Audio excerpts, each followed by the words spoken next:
السلام عليكم ورحمة الله وبركاته حبايب قلبي طلاب ثالثة إعدادي، يا رب تكونوا بألف خير. معاكم مستر الزوز من قناة مستر الزوز يا رجالتنا. النهارده هندرس تاني درس عندي في ثالثة إعدادي، هو الحضارات في الأمريكتين، أمريكا الشمالية وأمريكا الجنوبية. تذكرة كده يا رجالة بسيطة كده، الدرس اللي فات شرحنا فيه مظاهر سطح الأمريكتين، الهضاب والسهول والجبال، وعرفنا السهول وعرفنا الجبال وعرفنا كل حاجة بالتفصيل. ولو ما اتفرجتش على الفيديو هتلاقي الفيديو موجود في القناة يا رجالتنا.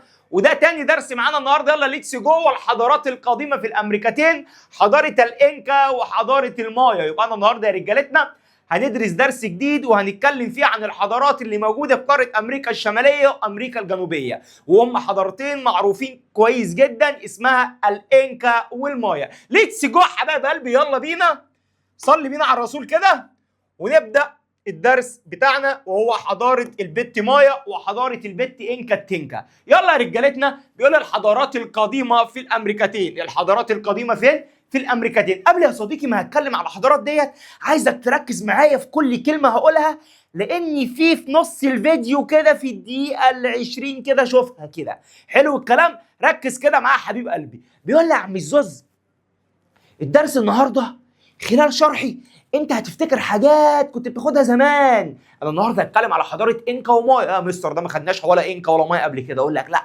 بس خدت الحضاره المصريه القديمه اللي انت منها يا صديقي. يعني معنى كده كلامك يا صديقي ان في تشابه كبير جدا. اقول لك ايوه، في تشابه ما بين الحضارات اللي هتكلم عليها النهارده وحضارتنا العظيمه اللي هي الحضاره المصريه القديمه. ليتس جو حبيب قلبي، صلي على النبي يلا بينا. بيقول لي يا صديقي بعد حضارات الامريكتين حضاره المايا وحضاره الانكا. بيقول لي يا مستر الزوز، نشأت العديد من الحضارات القديمه. يعني في حضارات قديمه جدا ظهرت في الامريكتين.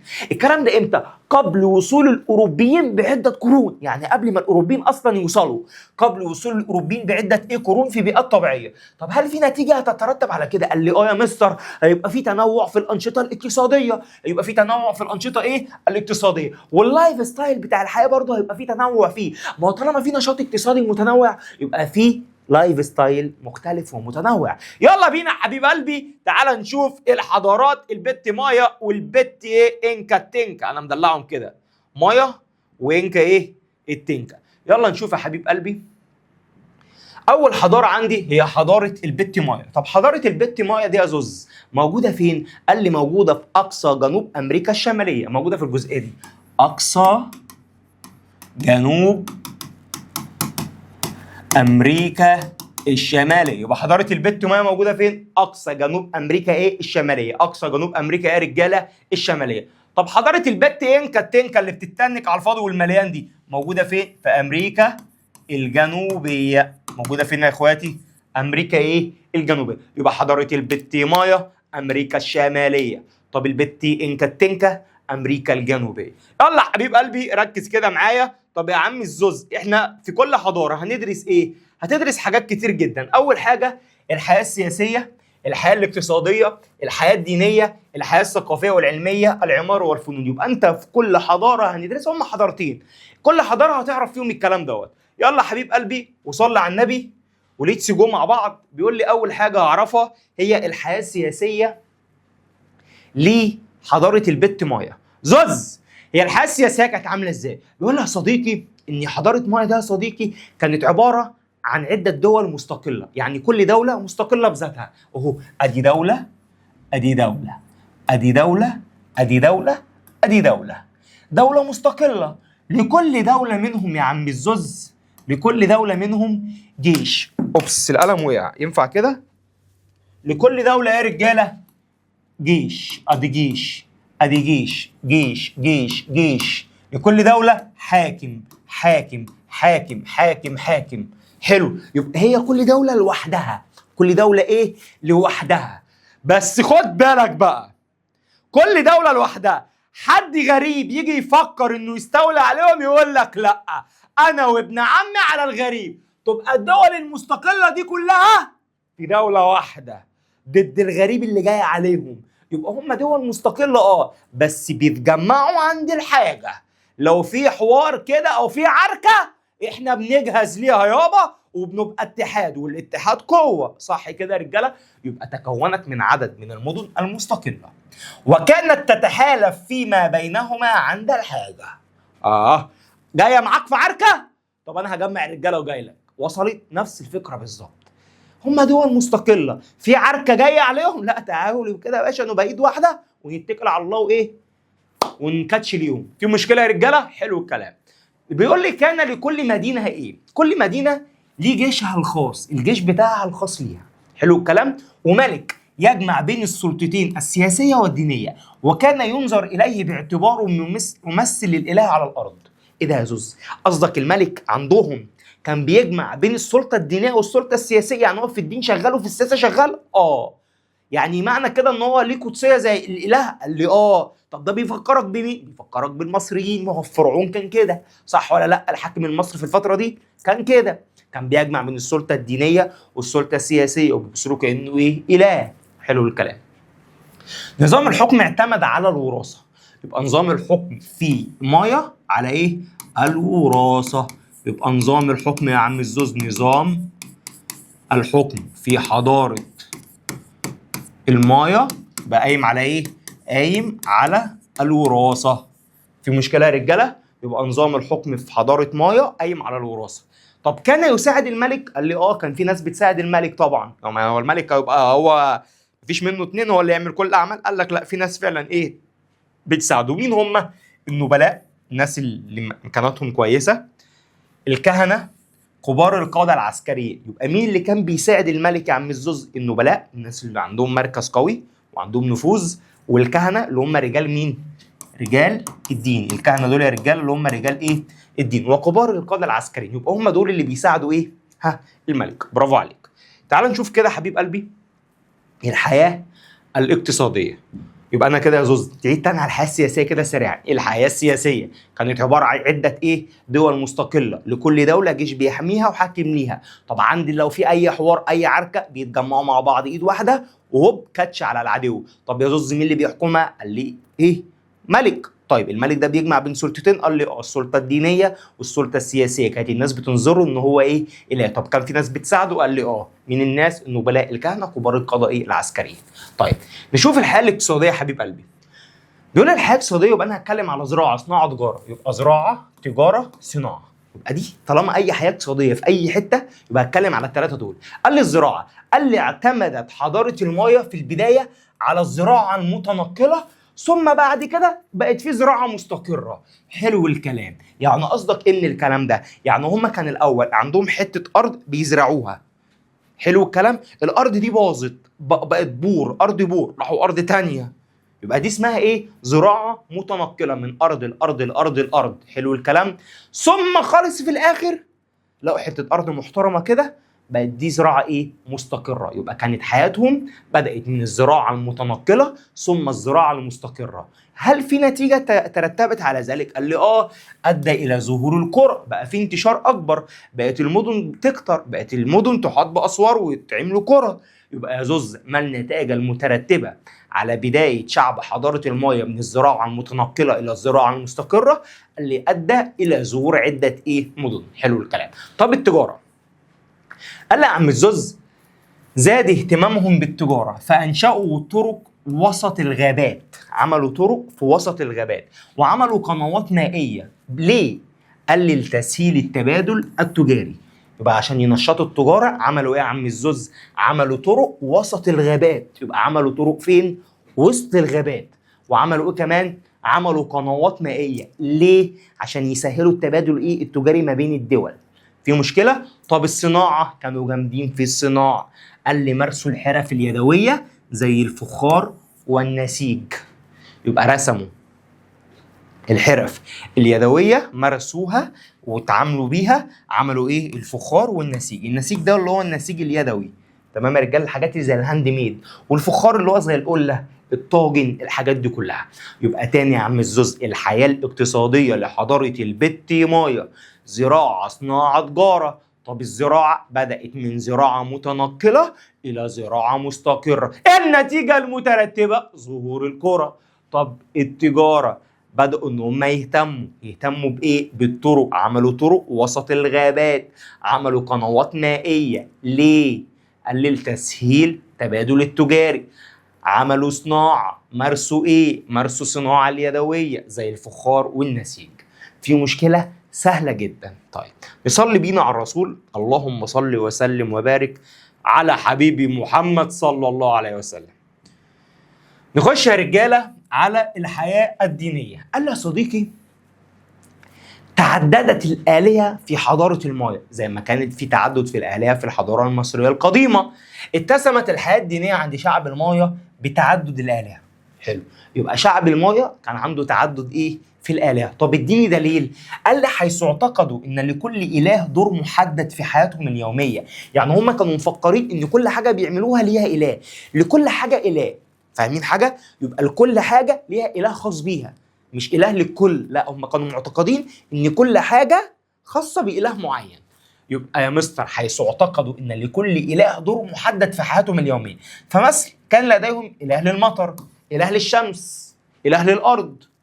فاهمين حاجة؟ يبقى كان لكل حاجة قصادهم إله. تمام يا رجاله؟ يبقى لو يجي قال لي دلل اتسمت الحياه الدينيه عند شعب المايا بتعدد الالهه لانهم اعتقدوا ان في كل حاجه اله، زي اله المطر واله الشمس.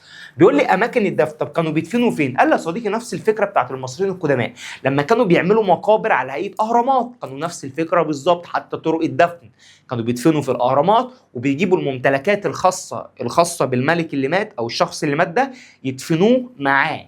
حلو الكلام؟ يبقى يلا الملوك والكهنه كانوا بيدفنوا فين؟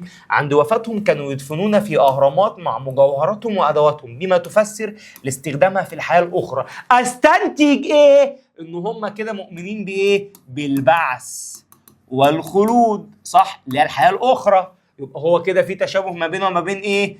المصريين القدماء. يبقى كده في تشابه في الحياه ايه؟ الدينيه، صح ولا لا يا رجاله؟ طب عامة الشعب كانوا بيدفنوا في المنازل بتاعتهم عادي بس بيحطوا برضو المجوهرات. عامة الناس عند وفاتهم كانوا يدفنون تحت منازلهم مع ممتلكاتهم ايه؟ الشخصية. يبقى الناس الكبار اللي هم الاماكن الدفن بتاعهم اللي هي الملوك والكهنة كانوا بيدفنوا فين يا عم الزوز؟ في مقابر في الاهرامات. لكن عامة الشعب الناس التعبانة الفقيرة كانوا بيدفنوا ايه؟ تحت المنازل بتاعتهم. وبيتحط برضو طريقة الدفن واحدة في الحالتين، بيحطوا الممتلكات والمجوهرات الخاصة بيهم. في مشكلة يا اخواتي؟ يبقى انا كده خلصت الحياة الدينية. يبقى الحياة الدينية كان في تعدد للآلهة. تعدد للآلهة دلل لأن هم كانوا مفكرين إن كل حاجة ليها إله، زي إله المطر وإله الشمس. طب طرق الدفن يا عم الزوز؟ قال يا صديقي الكهنة، الملك، الفرعون كانوا بيدفنوا في مقابر في الأهرامات وكانوا بيتحط إيه؟ المجوهرات بتاعتهم، لأن هم كانوا معتقدين في البعث والخلود، صح ولا لأ؟ إن في حياة تانية بعد الموت، صح ولا لأ؟ لكن عامة الشعب كانوا بيدفنوهم تحت إيه؟ المنازل، بس طريقة الدفن واحدة، بيحطوا معاهم إيه؟ المجوهرات بتاعتهم. طيب نخش يا حبيب قلبي على الحياة الثقافية والعلمية. الحياة الثقافية والعلمية، الكتابة. قال يا صديقي استخدم شعب المايا الكتابة التصويرية. يبقى شعب المايا استخدم الكتابة ايه؟ التصويرية. طب الكتابة التصويرية دي يا مستر، طب ما انا خدت ان المصريين القدماء كانوا بيستخدموا الهيروغليفية، صح ولا لا؟ طب ما الهيروغليفية دي كانت عبارة عن رسومات برضو، صح ولا لا يا رجالة؟ كانت عبارة عن ايه؟ رسومات بتعبر عن حروف. طب ما هو نفس الفكرة برضو الكتابة التصويرية دي التي تشبه الكتابة الهيروغليفية عند المصريين القدماء. طب ايه الفرق؟ قال لي لا، ما هي رموزنا اللي بتعبر عن حاجات غير رموزهم اللي بتعبر عن الحاجات. يبقى الكتابة طريقة الكتابة واحدة لكن الرموز مختلفة. فاهمين؟ هو النظام واحد لكن الرموز اللي جوه المحتوى مختلف. فاهمين حاجة؟ طيب يبقى استخدم الشعب المايا الكتابة التصويرية التي تشبه الكتابة الهيروغليفية عند المصريين القدماء. دلل لأنها كانت تتكون من مجموعة من الرموز كانوا يدونون الأحداث المهمة على جدران المعابد. تمام؟ يبقى كانوا يا مستر بيستخدموا الكتابة بتاعتهم اسمها الكتابة التصويرية اللي هي شبيهة بالهيروغليفية. طب ليه ما قلتش عليها هيروغليفية؟ أقول لك لا، هي مختلفة لأن المحتوى بتاعها غير المحتوى بتاعك، رموزك غير رموزهم، بس هي كانت عبارة عن إيه؟ صور، نفس فكرة الهيروغليفية بالظبط. طب اديني دليل إن هم كانوا بيكتبوا بالتصويرية دي. قال لي فعلا إن كان فيها رموز وفي نفس الوقت كانوا بيكتبوا الأحداث بتاعتهم على جدران إيه؟ المعابد. في مشكلة؟ مفيش مشكلة، أنا عارف. كله بقى يركز معايا. بسم الله الرحمن الرحيم. اللهم صل وسلم وبارك على سيدنا محمد عليه افضل الصلاه والسلام. دي من حيث ايه؟ الكتابه. نخش بقى رجاله على الفلك. بيقول لي تميزت حضاره المايا في التقدم في الفلك. ايه ده يا مستر؟ يعني هم كانوا جامدين برضو في الفلك؟ قال لي عملوا ايه يعني؟ رصدوا حركه النجوم والكواكب، بداوا يشوفوا ايه النجوم وايه والكواكب، ودي كانت المصريين القدماء كانوا شاطرين في حاجه زي كده. طوروا نظام دقيق للتقويم، فقسموا السنه ل 365 يوم، نفس ما حصل عند المصري القديم. يعني يا مستر اصلا انت معظم كلامك فيه تشابه كبير جدا ما بين الحضارتين دول والحضاره المصريه القديمه، وده انا قلت لك في اول الدرس من قبل ما ابدا الدرس اصلا، قلت لك انت هتعرف الكلام ده من خلال الشرح، صح ولا من غير ما انا اقوله لك؟ طيب نخش بقى على العماره والفنون. نخش على العماره وايه والفنون. بيقول لي يا عم الزوز عملوا ايه في موضوع العماره والفنون؟ قال لي يا صديقي في حضاره المايا ازدهرت فن العماره والفنون. عملوا ايه يعني؟ قال لي ازدهرت العماره في حضاره المايا. دلل عملوا ايه؟ قال لي عملوا اهرامات ضخمه تشبه الاهرامات المصريه لكنها اقل ضخامه واقل دقه. هم عملوا اهرامات ضخمه جدا شبه الاهرامات المصريه فعلا، لكن هي اقل من الاهرامات المصريه كضخامه ودقه. زي هرم اسمه ايه؟ هرم كوكولكان بالمكسيك. كوكولكان كوكولكان كوكو ايه؟ لكان، افتكروا الكوكو، كوكو كان كوكولكان. يبقى هرم كوكولكان في المكسيك من ضمن حضاره البت مايا، من ضمن حضاره البت مايا. يبقى ايه يا مستر العماره المميزه عند حضارات المايا؟ هرم كوكو كوكولكان. كوكو ايه؟ كان، عارف الكنز؟ كان كوكو الكان. افتكر كده بزوكا وانت قاعد كده بتاكل فرايد تشيكن وبترفع الكان، كوكو كان كوكو الكان. تمام كده يا رجاله؟ يبقى يلا، يبقى كوكو الكان كوكو الكان، يبقى هرم كوكو الكان في المكسيك. يلا يا رجاله، يبقى ازدهرت العماره في حضاره المايا. دلل شيدوا اهرامات ضخمه مثل الاهرامات المصريين القدماء لكنها اقل في الضخامه واقل في الدقه، زي هرم كوكو الكان. كوكو الكان. حلو الكلام يا رجاله. وبنوا فوقها المعابد. يبقى عملوا فوق الاهرامات دي كمان ايه يا عم الزوز؟ معابد. شيدوا قصور ضخمه بيعيش فيها الملوك والكهنه. شيدوا مراصد فلكيه لرصد حركه النجوم والكواكب. والله نفس الحاجات دي خدناها في الحضاره المصريه القديمه بالنص، يعني مفيش جديد. هي بس الاختلاف اني بدل ما قلت الحضاره المصريه القديمه قلت حضاره المايا والانكا. سهله جدا، بس انا كل ده في حضاره المايا بس. تمام. تعال نشوف بقى يا اخواتي عندي الفنون. قال لي ازدهرت الفنون في حضاره المايا. بداوا ان هم يزخرفوا يعني ينقشوا، يعملوا نقوش. يبقى اهتموا بالزخرفه بالنقوش. ازدهر عندهم فن النحت، فصنعوا منحوتات من الحجر والطين. زي ما انت الراجل اهو عمال يدقدق على ايه؟ عمال يدقدق على ايه؟ على الصوره. هو بينحت الصوره معايا يا رجاله. يبقى الفنون، ازدهرت الفنون في حضاره المايا. دلل اهتموا بالزخرفه والنقوش، وازدهر عندهم فن النحت، فصنعوا منحوتات من الحجر وايه؟ والطين. اشهر اثارهم يا رجاله هرم كوكولكان في المكسيك، ما زال موجود حتى اليوم والناس بتزوره على فكره. في مشكله يا رجاله؟ بيبقى مزار سياحي يعني.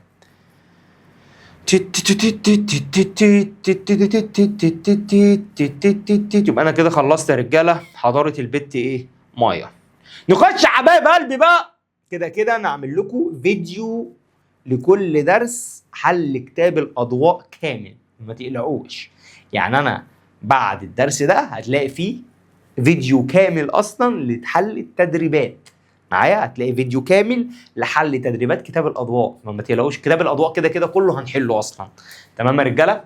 تاني حضاره عندي هو حضاره الانكا. حضاره ايه؟ الانكا. اللي بت انكا ايه؟ التنكا. تعد من اعرق الحضارات. تعد من اعرق ايه؟ الحضارات. حضاره الانكا نشأتها نشأت في غرب قاره امريكا الجنوبيه. تاني، يبقى حضاره الانكا مالها يا عم الزوز؟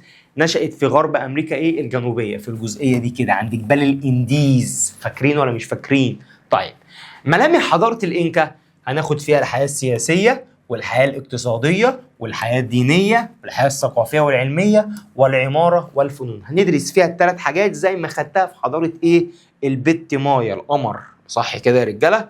نخش بقى اخواتي على حضاره الانكا.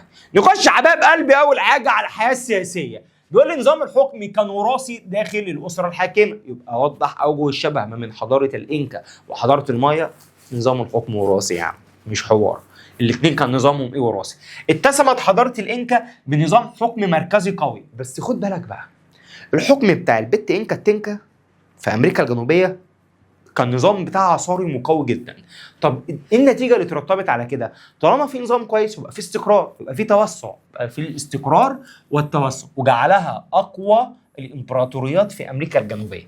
يبقى حضاره انكا كانت من اقوى الامبراطوريات اللي موجوده في امريكا ايه؟ الجنوبيه يا رجاله. تمام يا رجاله؟ يبقى طول ما خد بالك كده على مدار التاريخ، طول ما الدوله كويسه، طول ما الدوله ماسكه نفسها وحاكمها قوي والحكومه اللي فيها كويسه، هيبقى فيها دايما ايه؟ استقرار. دايما ده مرتبط بالاستقرار على طول. طيب حبيب قلبي، الحياه الاقتصاديه يا رجالتنا، اول حاجه اتكلم عليها يا رجاله الزراعه. الزراعه بس كده؟ لا، الزراعه وصناعه وتجاره. طيب قبل ما اخش على الحياه الاقتصاديه، عايزين نقفل الحياه السياسيه تاني زي ما متعود بقولها مرتين. الحياه السياسيه كان نظام الحكم ايه؟ وراثي، يعني في تشابه ما بين حضاره البت مايا وحضاره البت انكا. طيب اتسمت حضاره الانكا بنظام قوي، طب ده ساعد على حاجه؟ ساعد على الاستقرار وساعد على التوسع، صح ولا لا يا رجاله؟ وجعلها اقوى الامبراطوريات في امريكا الجنوبيه.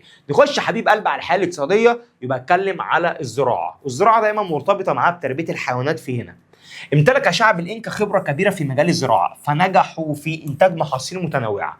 يبقى الانكا كانوا جامدين قوي في الزراعه، فعرفوا ان هم يبتكروا محاصيل متنوعه. بنوا مخازن للتخزين الحبوب. ايه ده؟ ليه بنوا مخازن ان هم يخزنوا فيها الحبوب؟ قال لي عشان تنفعهم في وقت الشده والازمات، لو حصل جفاف، صح ولا لا؟ فيبقى عندهم الحبوب موجوده. يبقى بنوا مخازن لتخزين الحبوب. ليه؟ ضمانا لتوفير الغذاء في اوقات الشده والازمات، صح ولا لا يا رجاله؟ مثل الجفاف. مثل ايه؟ الجفاف.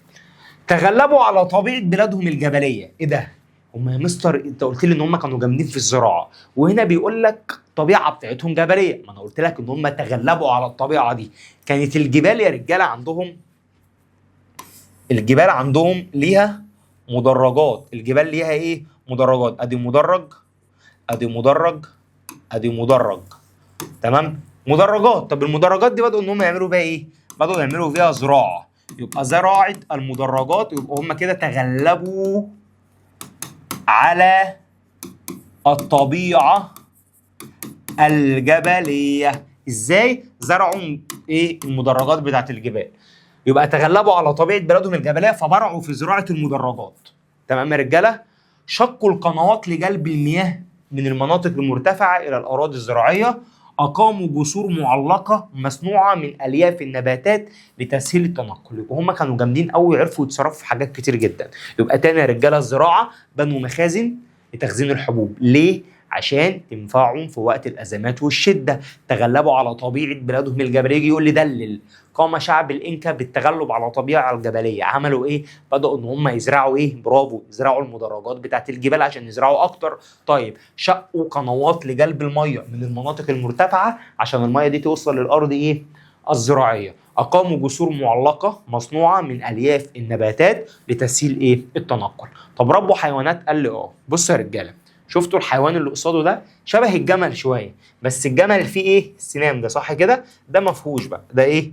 ده ما فيهوش. طيب يهتموا بتربيه الحيوانات. ده اسمه حيوان اللاما. حيوان ايه؟ اللاما. حيوان اسمه ايه؟ حيوان اللاما. ده استخدموه في ايه؟ في النقل. استخدموه فين؟ في النقل. تمام يا رجاله؟ طيب يبقى استخدموا حيوان اللاما في النقل. طيب صلي بينا على الرسول. بيقول لي ايه كمان؟ طيب الصناعه، قال لي ابدع شعب الانكا في صناعه الاواني الفخاريه والمعدنيه، خاصه النحاسيه والذهبيه. تاني، يبقى شعب الانكا يا مستر كان جامد قوي في صناعه الفخار والمعادن اللي هي الصواني والحلل والكلام ده كده، خاصه النحاس والذهب. طب بما تفسر ليه؟ لان هم كان عندهم ذهب موجود، لتوافر الذهب لديهم بكثره. يا ريتنا كنا في الانكا كان معانا ذهب قد كده. يبقى يا رجاله، ابدع شعب الانكا في صناعه الاواني الفخاريه والمعدنيه، خاصه النحاسيه والذهبيه، لان عندهم الماده الخام اللي موجوده ذهب، فبالتالي قشطه، هو اتس اوكي موجود، فهعمل منه اللي انا عايزه. وبرعوا في نسج القطن. برعوا ان هم يعملوا قماش منين؟ من القطن، ويخلوه ايه؟ نسيج. نخش على التجاره.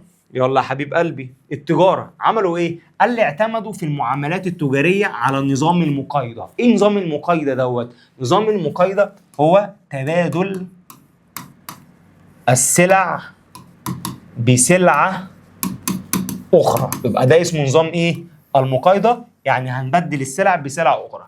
أنا راجل فكهاني، أنا راجل ايه؟ فكهاني، وعندي عنب، عندي ايه؟ عنب، وعندي تفاح، وعندي برتقان، تمام كده، وعندي فاكهة كتير. حلو الكلام؟ حلو الكلام. وانت راجل عندك مخبز، عندك مخبز عيش، عندك عيش، عيش اهو، عيش مش عارف هو ده عيش ولا بيتزا، بس قشطة، عيش اهو، مش ده عيش؟ عيش. انت جيت خدت من عندي ايه؟ خدت من عندي ايه؟ عنب. انا هاخد من عندك عيش. يبقى احنا كده انا اشتريته ولا انا اشتريته؟ وفي فلوس اصلا؟ لا، احنا عملنا نظام مقايضه، اتبادلنا سلعه بايه؟ بسلعه اخرى. ده اسمه نظام ايه يا رجاله؟ المقايضه. طيب يبقى التجاره اعتمدوا في المعاملات التجاريه على النظام ايه يا رجاله؟ المقايضه. حلو الكلام. صلي بينا على الرسول يلا. اللهم صل وسلم وبارك على حبيبي محمد صلى الله عليه وسلم. نخش على الحياه الدينيه. تعددت الالهه، نفس الفكره بتاعت حضاره البت مايا، ونفس فكره الحضاره المصريه القديمه، يعني في تشابه كبير اهو. طيب اتسمت الحياه الدينيه عند الانكا بتعدد الالهه التي ارتبطت بالطبيعه. كان اهم الالهه عندهم هو اله الشمس. اله ايه؟ الشمس. وكان حكام الانكا يعودون انفسهم ابناء. ايه ده؟ يعني بيخليوا، يعني هم الملوك الحكام رابطين الملك ده او الاله بصله ان هم ولاده، يعني احنا هم شايفين نفسهم ان هم ولاد الملك. يبقى وكان حكام الانكا يعدون انفسهم ايه؟ ابناء. ما النتيجه المترتبه؟ ده منحهم مكانه مقدسه. احنا بنعبد اله الشمس، وانا ملك اللي ماسك الشعب بتاع الانكا دوت، انا بفرض نفسي ان انا ابن الملك، يبقى انا كده ليا مكانه مقدسه، فانتوا لازم تقدسوني زيه، انا ابنه. واخدين بالكم؟ تخلف عقلي يعني. طيب التحنيط يا عم زياد، هم كانوا جامدين في التحنيط؟ قال لي كانوا جامدين في التحنيط بس مش زينا. يعني عرفوا التحنيط، بدأوا ان هم يحنطوا، بس مش زينا. مفيش حد برع في التحنيط غير المصري القديم، ده حقيقه يعني. طيب بص يا عم زياد بيقول لي ايه؟ اشتهر شعب الانكا بحفظ اجساد موتاهم عن طريق التحنيط، بما تفسر ايمانا منهم بالحياه بعد الموت زي المصريين القدماء. يبقى كده الانكا والمايا والمصريين القدماء عندهم ايه يا مستر؟ الحياه بعد الموت. لكن التحنيط لديهم لم يبلغ درجه البراعه التي عرف بها المصريين القدماء. ما كانوش جامدين قوي زي المصريين القدماء. مفيش اجمد مننا يالا، صح ولا لا؟ طيب زعلنيش منك، ركز معايا يا حبيب قلبي. الحياه الثقافيه والعلميه. نخش بقى يا اخواتي على العلم والعلوم والكلام الامر دوت. الكتابه. لم يعرف شعب الانكا الكتابه التقليديه بمفهومها المعروف، يعني هو ما يعرفش الكتابه بمفهومها المعروف، لكن في ايه بقى؟ كان في لغه اسمها لغه الكيتشو. لغه ايه؟ الكيتشو. لغه ايه؟ الكيتشو. لغه اسمها ايه؟ الكيتشو. يبقى كانوا يتحدثون لغه الكيتشو التي انتقلت شفهيا من جيل الى جيل، ولا يزال ملايين الاشخاص يتحدثونها حتى اليوم. على فكره في دول كتير انتوا تعرفوها كانت موجوده في كاس العالم، كانت بيتكلموا باللغه دي. زي ايه؟ الاكوادور بيتكلموا باللغه ايه؟ الكيتشو. عندي برضو دوله اسمها بيرو بيتكلموا بالكيتشو. عندي دوله بوليفيا بيتكلموا بالكيتشو. يبقى في دول كتير جدا في امريكا الجنوبيه بيتكلموا ايه؟ بلغه الكيتشو. لغه ايه؟ الكيتشو. طب العلوم يا عم الزوز؟ قال لي عندي الرياضيات. عندي ايه؟ الرياضيات. برع شعب الانكا في علم الرياضيات واستخدموا نظام رياضي لتوثيق المعلومات اسمه يا رجاله؟ اسمه الكيبو. اسمه ايه؟ الكيبو. اسمه يا رجاله؟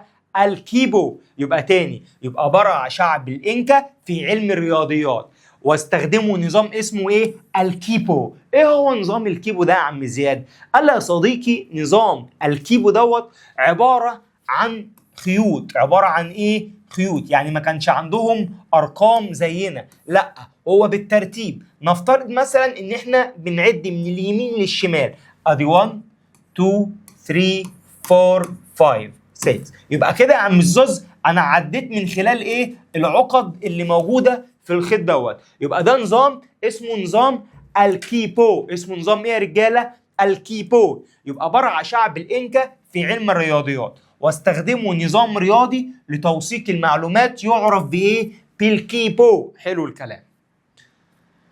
بيقول لي يا عم الزوز نخش على ايه؟ الفلك. نخش على ايه؟ الفلك. لم تطور حضاراتهم تقويما دقيقا مثل المايا، لكنهم عرفوا الاوقات المثلى للزراعه. هم ما كانوش جامدين قوي في الفلك، يعني لم تطور حضاراتهم تكون مش زي المايا. هم في حته الفلك دي مش زي المايا، لكن هم كان في طريقه تانية. عرفوا الاوقات المثلى للزراعه، عرفوا الاوقات الحلوه للزراعه والطقوس الدينيه اعتمادا على ملاحظه الشمس والقمر والنجوم، لان هم كانوا شاطرين في الفلك. صح ولا لا يا صديقي؟ بس مش زي ايه؟ مش زي المايه. حلو الكلام؟ طيب شوف كده يا رجاله، دي الحته اللي انا قلتها لكم عليها بتاعت الكيبو ديت. انا شرحتها اصلا، بس هو كاتبها كمعلومه اسرائيليه، بس انا بعرفها لكم يعني. الكيبو بيقول لي وسيله استخدمها شعب الانكا للتسجيل والعد قبل معرفتهم الكتابه، وتتكون من مجموعه من الحبال الملونه المعقوده بطرق مختلفه، حيث يدل عدد العقد على الرقم ويدل موضع العقده على قيمه الرقم، زي ما انا وضحت لكم بالظبط. تمام؟ بيقول لي عم الزوز العماره والفنون، هم كانوا شاطرين في العماره والفنون. قال لي برعوا حضاره الانكا في فن العماره والهندسه، عملوا معابد وعملوا قصور مستخدمين كتل ضخمه من الحجاره التي نحتت بدقه عاليه. يعني كانوا بيجيبوا حجر منحوت بدقه عاليه جدا ويبنوا ايه؟ معابد وقصور. يبقى تاني، شيدوا معابد وقصور مستخدمين كتل ضخمه من الحجاره، اي حجاره وخلاص، لا، نحتت بدقه ايه؟ عاليه. لا تزال بعض المباني موجوده حتى اليوم شاهده على تقدمهم الهندسي، زي مدينه ماتشو بيتشو الاثريه بدوله بيرو. يبقى يا مستر، ايه الحاجه الموجوده لغايه دلوقتي اللي بتدل على حضارتهم العريقه؟ مدينه ايه يا عم الزوز؟ ماتشو بيتشو. يبقى دي مش زوز، مدينة موجودة في دولة بيرو. طيب اهتموا ببناء الجسور شق الطرق وتسويتها، بدأوا ان هم يسووا الطرق لتيسير الاتصال بين اجزاء الامبراطورية بتاعتهم. اوعى تنسى يا صديقي ان اللغة بتاعتهم كانوا بيكتبوا التصويرية، صح كده يا صديقي؟ اوعى تنسى ان طريقة العد بتاعهم بطريقة الكيبو. اوعى تنسى ان من اهم المدن الاثرية عندهم في بيرو منطقة ماتشو بيتشو. برافو عليك. تعال نشوف كده حبيب قلبي اوجه الشبه بين الحضارات القديمة في الامريكتين والحضارة المصرية القديمة. بيقول لي رغم المسافات الشاسعة بين الحضارة المصرية القديمة والحضارات القديمة التي نشأت في الأمريكتين اللي هي المايا والإنكا، يوجد تشابه في عديد من الجوانب بينهما، وهو ما يعكس قدرة هذه الشعوب على الوصول إلى مستوى حضاري متقدم بوسائل متقاربة رغم اختلاف البيئات. يعني معنى كده يا عم الزوز ان في تشابه كبير جدا ما بين المايا والانكا والحضاره المصريه القديمه. تعال نشوف يا حبيب قلبي التشابه دوت في ايه بالظبط. قال لي اول تشابه موجود في العماره الضخمه، برعت جميعها في بناء منشآت ضخمه زي الاهرامات والمعابد. يعني احنا كلنا متفقين في الحته دي. في الكتابه التصويريه، ما هي الكتابه الهيروغليفيه بس النظام جوه مختلف. طورت نظم الكتابه تعتمد على رموز لتسجيل تاريخها وعلومها كما حدث في المايا والحضاره المصريه القديمه. طب الاهتمام بعلم الفلك، وضعت هذه الحضارات تقاويم دقيقة جدا لتنظيم الزراعة وإقامة احتفالاتهم الدينية. بص أنا قلت لك إن الإنكا ما كانتش شاطرة قوي، بس هي كانت واصلة تعرف إزاي تزرع وتعرف المواعيد المظبوطة، والكلام ده وصلوا له من خلال شطارتهم، بس هم ما كانوش جامدين. تمام؟